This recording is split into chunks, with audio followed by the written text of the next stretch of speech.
Time now for the Educated Retirement Show with your host, Jay Kaplan. Jay discusses reverse mortgages and can answer your questions at 951-922-3532. Call lines are open at 951-922-3532. And now here's Jay. Well, welcome to the Educated Retirement Radio here on KMET 1490 AM, where we contemplate retirement and how to best prepare for retirement and how to best stay successfully retired. Use that number, 951-922-3532. There's about 30 phones in that bank, and none of them are ringing right now. I am looking for somebody with some questions. Bring them on. So, other than that, please call, email, or visit drheckham.com. That's drhecm.com, and that stands for, I am the doctor, of course, Home Equity Conversion Mortgage. So that means you are converting equity into something liquid. It doesn't mean you're taking it. And remember, you can always email me at bestloantoday@gmail.com. And when you look at the website, drheckham.com or theeducatedretirementradio.com, be sure to go over to the YouTube channel about halfway down the page. And you'll see all the shows that we've had there. Sometimes it takes me a couple of days to get them back up there, but I get them up there. Also, if there's anything you want to review from a guest that we've had in the past, it's all there. Lots and lots of pages of great information. And don't you think it's about time you just found out some information about what you've been hearing about? So my off-air number, 866-955-2233, 866-955-2233. And I also have one of these for that.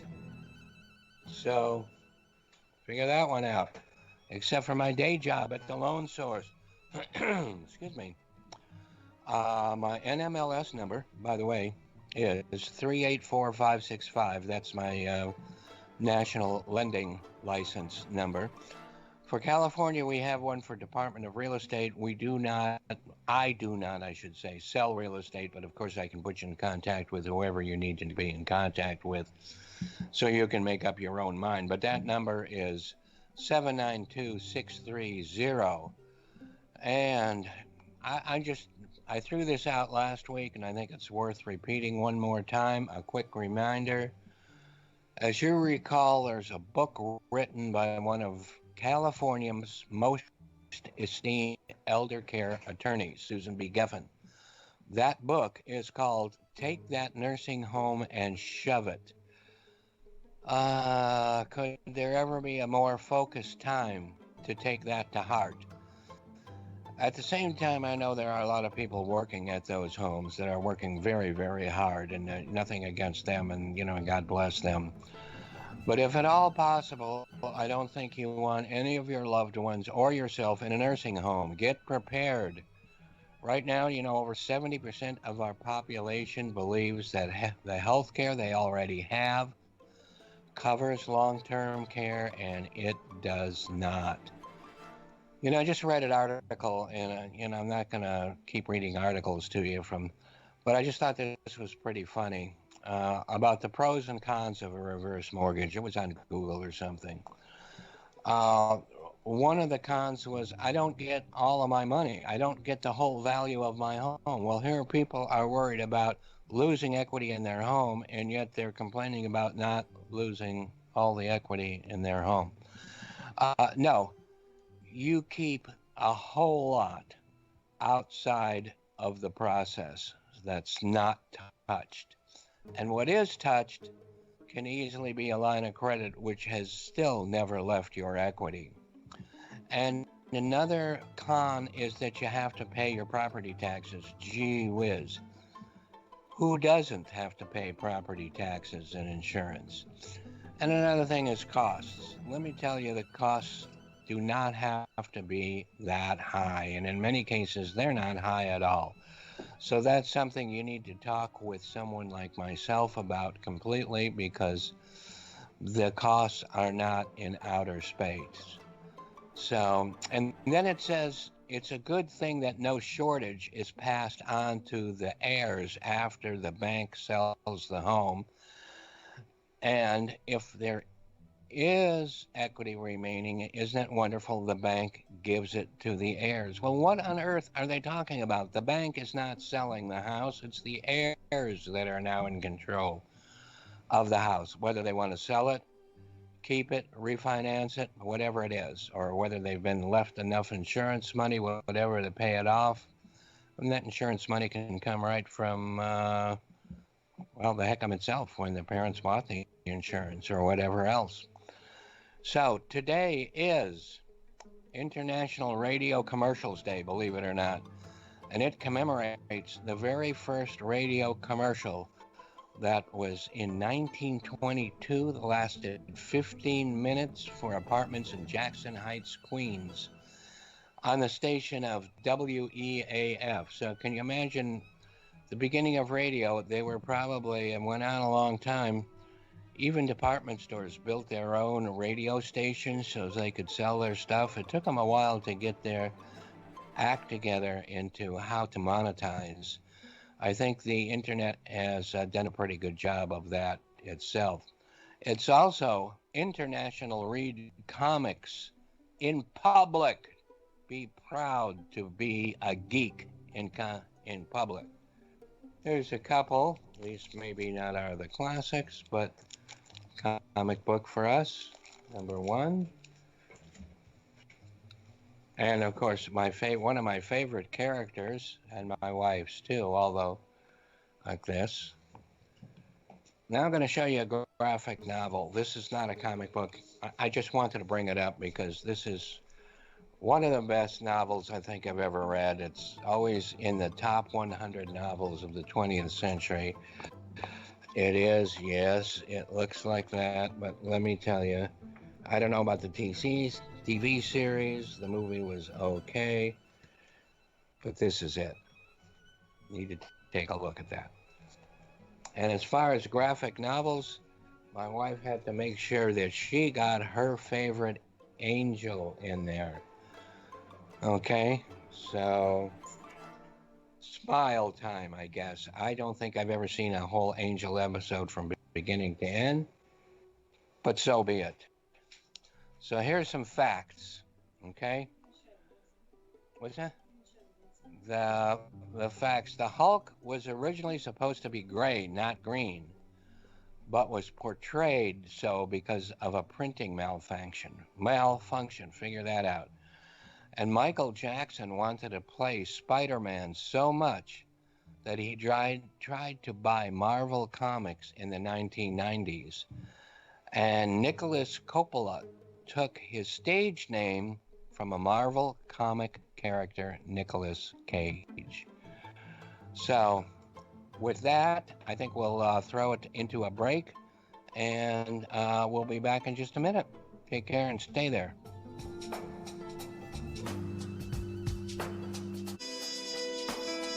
I hate to break into that music, but I am.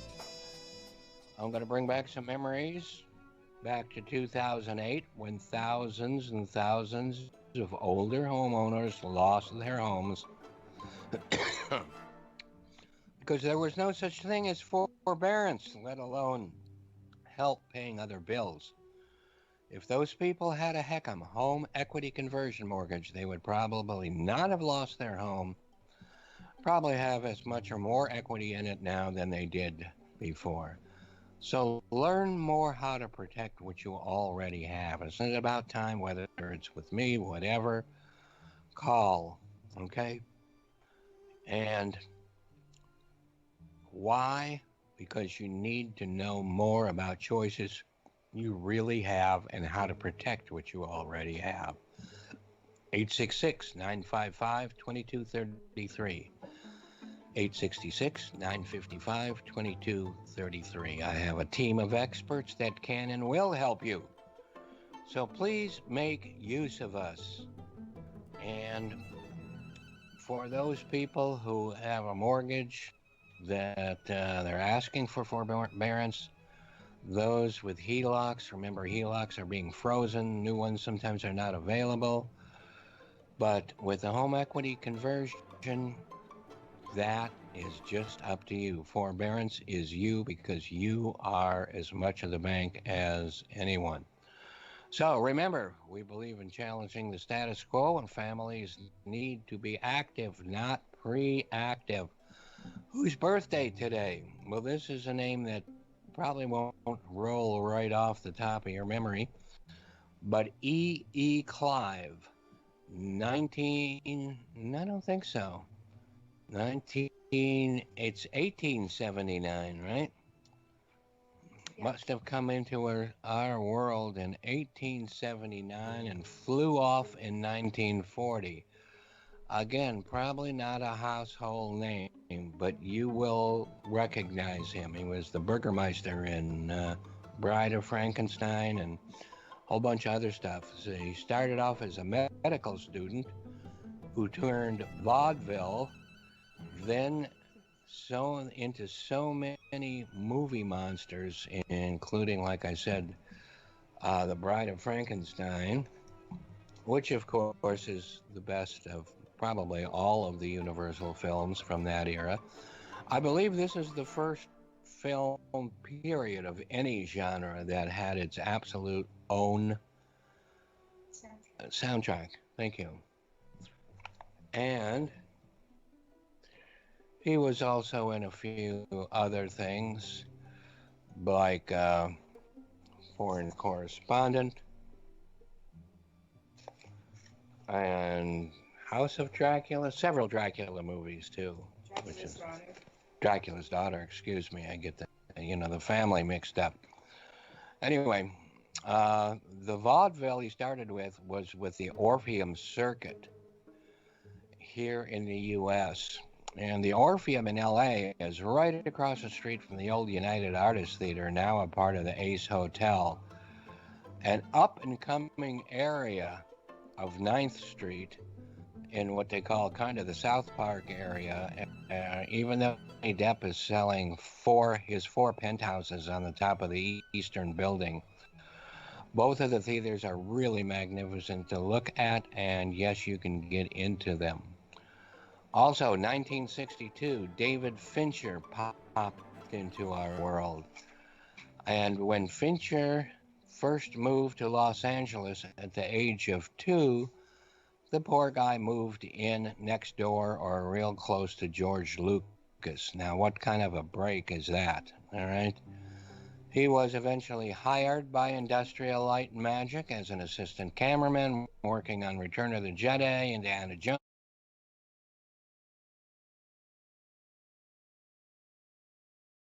The Temple of Doom. And he started with lots and lots of commercials and music videos, which he didn't care for that much. And then good old Alien 3. And here we go.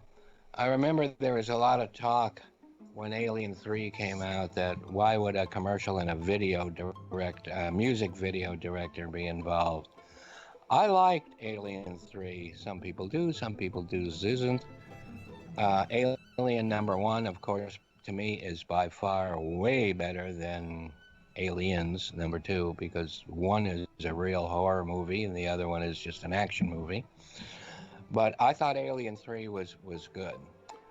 And other than that, I guess he went on to do a few more hits, like Seven, which I do have, but I don't have The Game. And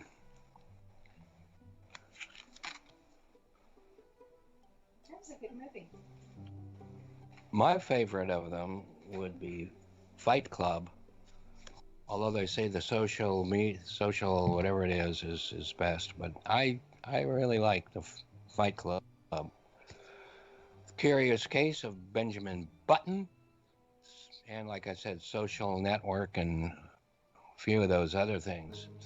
But just to round things out, Ben Gazzara came here in 1930 and left in 2012. 1912, Jack Black 1969, Donald O'Connor 1925 to 2003.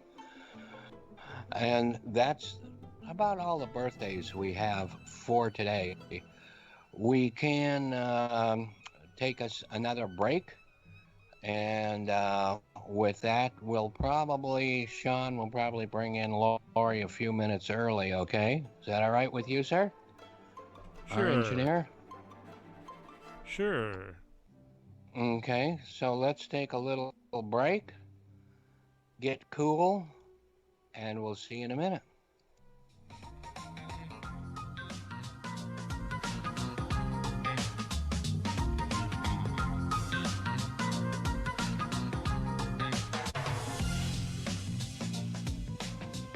Hey, welcome back to the Educated Retirement Radio here on your favorite station, 1490 KMET AM radio.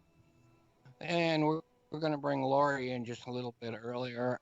As I finish off my normal other stuff, just want to remind you that in this uncertainty, we need to stabilize our environment, meaning it's time to empower our retirement for now and for the future. Uncertainty out, peace of mind, and something you can count on always being there for you. That should be in. And remember, HECM, that is, HECM, Home Equity Conversion Mortgage, means you are only giving your equity liquidity. You're giving yourself choices. What happened on this day in history? In 1946, The Killers, debuted. Now that's a big deal. You might not think so at first, but it's a film by Robert Siodmak, and it was the first film to force a New York City theater to stay open 24 hours a day showing the film, based on a short story by Hemingway, and it was Burt Lancaster's first film. So it was also the first credited role for William Conrad, who I did see at Musso and Frank's one day, but he's not around anymore. As you can see, I have a copy here. They made it twice. This one directed by Robert Siodmak for the movies. Then there was another one directed by Don Siegel, for television. So it was a big deal. And the composer used the first few notes of the theme from The Killers for Dragnet. So historically and culturally significant it was said to be, and then selected by the Library of Congress. So, and then the one by Don Siegel was with Angie Dickinson and John Cassavetes, and then he, as a race car driver, and then they found out Cassavetes could barely drive at all, and Marvin was barely sober at all. But Henry Mancini music from Touch of Evil, remember him also from Orson Welles and Musso and Frank? They reused the music from Touch of Evil, and that was re-edited for this film. So one thing I thought, this is kind of cool. The same composer did music for Spellbound. Now these are 78s, and yes, I have a jukebox that plays 78s also. So anyway, I just thought that was kind of cool. So some older movies that made big hits.